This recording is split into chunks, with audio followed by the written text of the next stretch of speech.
Unnao gangrape case का मामला supreme court और इलाहाबाद हाई कोर्ट पहुंच गया है। आरोपी की पत्नी भी पति के बचाव में सामने आ गई है।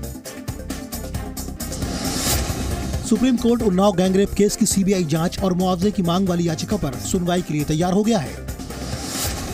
अगले हफ्ते सुप्रीम कोर्ट में इस मुद्दे पर सुनवाई होगी। कल ही इस मांग को लेकर एक जनहित याचिका दायर हुई थी। इलाहाबाद हाई कोर्ट के चीफ जस्टिस ने एक चिट्ठी को जनहित याचिका में तब्दील कर कल यूपी के महाधिवक्ता को केस की पूरी जानकारी के साथ हाजिर होने को कहा है। इस बीच आरोपी विधायक कुलदीप सेंगर की पत्नी संगीता सेंगर ने डीजीपी ओपी सिंह से मुलाकात की है। संगीता सेंगर ने पति को निर्दोष बताया है। मुलाकात के बाद उन्होंने कहा, मामले की निष्पक्ष जांच के लिए डीजीपी से मुलाकात की है। संगीता सेंगर ने मांग की कि सच्चाई सामने आए। इसके लिए उनके पति का नार्को टेस्ट हो। आरोप लगाने वाली लड़की से कभी मुलाकात नहीं हुई। ये सच्चाई नहीं है, इस सबको बनाया जा रहा है पॉलिटिकल इशू। बस एक हमारे पति को मोहरा बनाया जा रहा है सपा और भाजपा का के बीच में हमारे पति पिस रहे हैं। बस मेरे भाई को मारा गया, उस पर भी कोई कार्रवाई नहीं हुई है। जब मेरा भाई मारा जा रहा था, माखी एसओ वहाँ पे मौजूद था, उसकी भी रिकॉर्डिंग है मेरे पास। वो कह रहा था मैं देख रहा हूँ, लेकिन वो लोग उसको मार रहे हैं।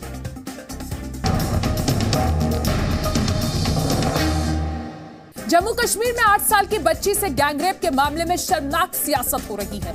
बीजेपी के मंत्री ही महबूबा सरकार पर सवाल उठा रहे हैं। गैंगरेप केस और जम्मू से रोहिंग्या को न हटाने की मांग को लेकर बंद बुलाया गया था।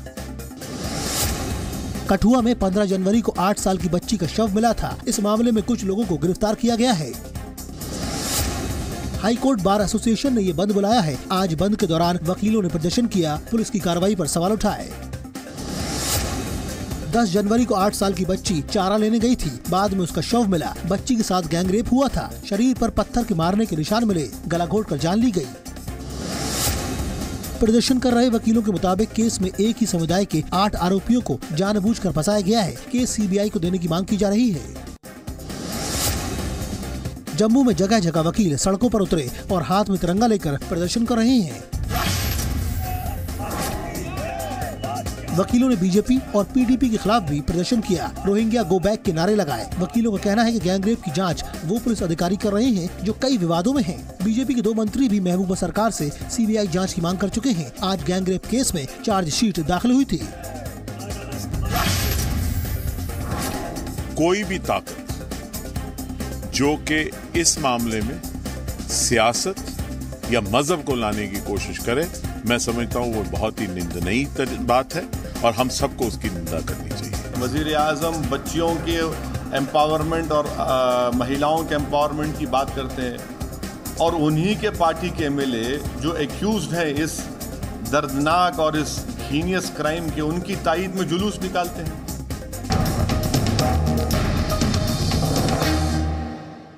जम्मू कश्मीर में आतंकियों के साथ एनकाउंटर चल रहा है। दोनों ओर से गोलीबारी हो रही है। आतंकियों से एनकाउंटर में सेना का एक जवान शहीद हो गया है। 2 जवान घायल हैं। कुलगाम के गुदवानी में एनकाउंटर के दौरान सुरक्षा बलों पर पत्थरबाजी हुई। एनकाउंटर में 2 नागरिकों की भी मौत हुई है। कल रात करीब 12 बजे से एनकाउंटर जारी है। 2 से 3 आतंकियों के छिपे होने की आशंका है। आतंकियों के खिलाफ सेना, सीआरपीएफ और पुलिस का ज्वाइंट ऑपरेशन चल रहा है। जम्मू कश्मीर में आतंकियों के खिलाफ सुरक्षा बलों का ऑपरेशन ऑल आउट चल रहा है। इसी के तहत आतंकियों को पकड़ा या एनकाउंटर किया जा रहा है। सुरक्षा बलों को आतंकियों के छिपे होने की खुफिया सूचना मिली थी। शक होने पर जब आतंकियों को बुलाया गया तो आतंकियों ने फायरिंग कर दी।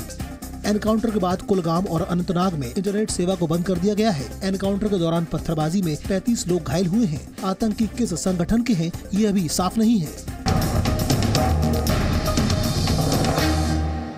पीएम मोदी ने आज बीजेपी सांसदों और विधायकों से बात की। ये बातचीत अलग अंदाज में हुई। पीएम मोदी ने देश भर में बीजेपी सांसदों और विधायकों से बात की है। ऑडियो कॉन्फ्रेंसिंग के जरिए पीएम मोदी ने सांसदों और विधायकों से बात की। सुबह 11 बजे पीएम मोदी ने सभी से बात की। कहा, सरकार की उपलब्धियां जनता को बताएं। पीएम मोदी ने कहा, जो बात संसद में हंगामे की वजह से नहीं उठा सके वो अब सीधे जनता को बताएं। 2019 से पहले पीएम मोदी ने सभी सांसदों और विधायकों को सीधे जनता से जुड़ने का मंत्र दिया। पीएम मोदी ने कहा, आज ऑडियो कॉन्फ्रेंसिंग के जरिए बात हो रही है। 22 अप्रैल को वीडियो कॉन्फ्रेंसिंग होगी। पीएम मोदी ने कहा जनता के बीच जाकर उन्हें मोटिवेट करें, अपनी बात सीधे जनता तक पहुंचाएं। कल पीएम मोदी और बीजेपी नेता संसद में विपक्ष के हंगामे के विरोध में उपवास करेंगे। पीएम मोदी ने आज सभी विधायकों और सांसदों से अपील की है कि कल ज्यादा से ज्यादा लोगों को उपवास में शामिल होने के लिए बुलाएं। कांग्रेस ने नहीं चलने दिया संसद, ये लोकतंत्र का गला घोंटना है। इसके खिलाफ हमें जनता में जाना है। 12 अप्रैल को हम सभी सांसद हम लोग उपवास पे बैठ रहे हैं। हिंदुस्तान की बहुत बड़ी आबादी हमेशा उपवास ही करती है। अगर सरकार की उपवास से जो गरीब है, वो भूखे हैं, उनको रोटी मिलेगी, तो मैं ये उपवास का स्वागत करता हूँ। बिहार में सुरक्षा पर सियासत तेज हो गई है। कल राबड़ी देवी की सुरक्षा में कमी कर दी गई। राबड़ी ने कहा, मुझे कुछ भी हुआ तो सरकार जिम्मेदार होगी। सुरक्षा हटाने पर राबड़ी देवी ने कहा कि हमारे परिवार को मरवाने की साजिश हो रही है, कुछ भी हुआ तो सरकार जिम्मेदार होगी। प्रशासन के आदेश पर पटना में कल राबड़ी देवी के आवास से बिहार मिलिट्री पुलिस के 32 जवानों को हटा लिया गया है। मां राबड़ी की सुरक्षा कम होने पर तेजस्वी यादव भड़क गए, कहा मैं और भाई भी सुरक्षा वापस कर रहे हैं। कल दिन में ही सीबीआई ने राबड़ी देवी से रेलवे होटल टेंडर घोटाले में पूछताछ की थी। जेडीयू की दलील है कि नियमों के तहत ही सुरक्षा हटाई गई है, जबकि आरजेडी इसे साजिश बता रही है। बिहार के पूर्व डिप्टी सीएम तेजस्वी यादव ने ये भी दावा किया कि कल उन्हें सरकारी आवास खाली करने का भी नोटिस मिला है। जाता है, देख लीजिए क्या तमाशा हो रहा है। सरकार साजिश हो रही है, साजिश है मरवाने के लिए, पूरा परिवार के मरवाने के लिए साजिश हो रही है। तो थ्रेट परसेप्शन के आधार पर ही चीजें तय होती हैं और बिहार सरकार कानून के हिसाब से चलती है। पूरे देश में दलित समुदाय SC/ST एक्ट के सख्त नियमों को कम किए जाने का विरोध कर रहा है। इसी बीच एक परिवार ने कहा है कि इन्हीं सख्त नियमों की आड़ लेकर उन्हें बर्बाद कर दिया गया। यूपी में एक परिवार ने SC/ST एक्ट के गलत इस्तेमाल का शिकार होने का आरोप लगाया है।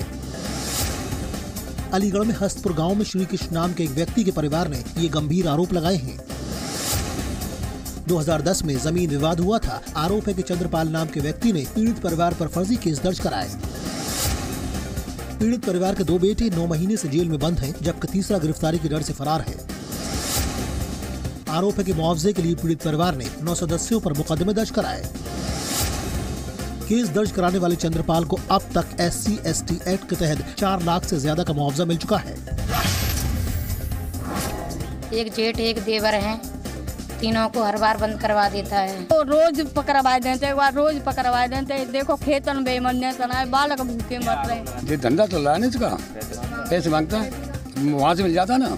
एक ही व्यक्ति ने SC/ST के कुल 12 मुकदमे लिखवा के उसमें जो भी सहायता दी जाती है 2 लाख से ऊपर उसने सहायता राशि भी ले ली है।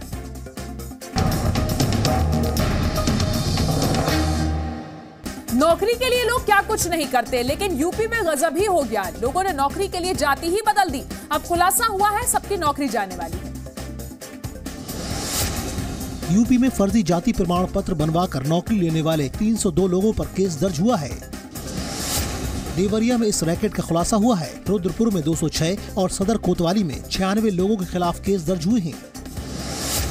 सभी लोगों के खिलाफ 6 मार्च को केस दर्ज हुआ है। कल डीएम ने मीडिया को इसकी जानकारी दी। फर्जी जाति प्रमाण पत्र बनाने वालों में शिक्षक, पुलिसकर्मी, स्वास्थ्य विभाग में काम करने वाले हैं। आरोप है कि जनरल कैटेगरी के लोगों ने खुद को अनुसूचित जनजाति का बताया और आरक्षण का लाभ लिया।